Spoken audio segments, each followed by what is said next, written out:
Hello,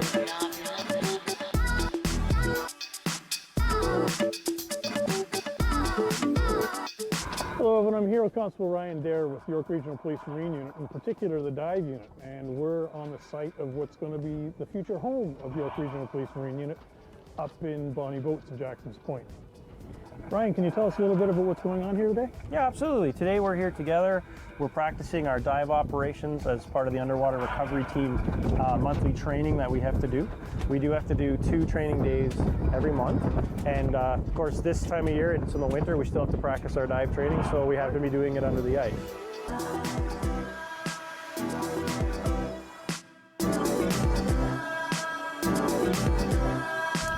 Always exhilarating for me, knowing that I'm going where somebody else can't go.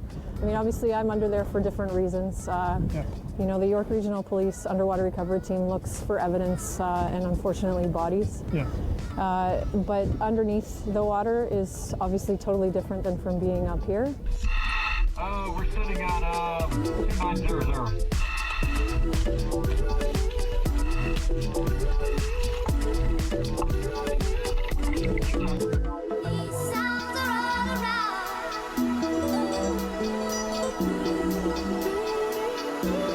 One of the things that surprised me when I asked you if you were cold under the water is quite the opposite.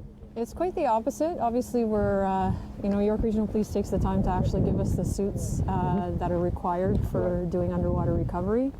You know, I'm very thankful to the region that I'm actually chosen to be on the team. I am the only female underwater recovery officer, female, that is across Ontario.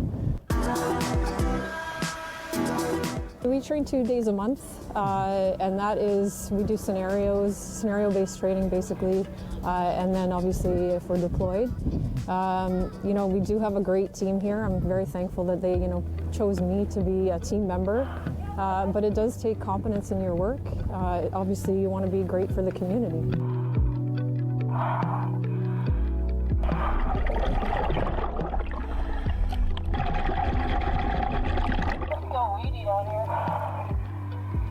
Yeah, the biz wasn't bad though when you first went down, right? And we were talking about some of the safety measures that are taking place with dive, and we're learning a lot.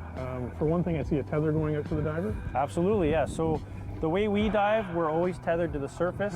We always have a tender. Right now you can see Doug over there, he's holding onto the tender line, and that's his job to make sure the diver's safe, and he holds onto that line. And if there's ever any issues, he's able just to pull them in on that line, and that way we make sure we come back and everybody's safe in the end. And that line is dual purpose, it's also carrying audio? Correct, yeah, so we have our communications. We're always able to communicate with the diver. In the event that we were to lose communications, the dive would be over, the diver returns to the surface, and then again, we reevaluate and go from there. Right, and I noticed before he went into the water, he had 2 tanks on his back, a large and a small. Correct, yeah. So the other thing we like to do is have lots of reserve air for safety. So we have the main tank, and in the event, so we always try to make sure the diver comes out with at least a little bit of air left in that tank.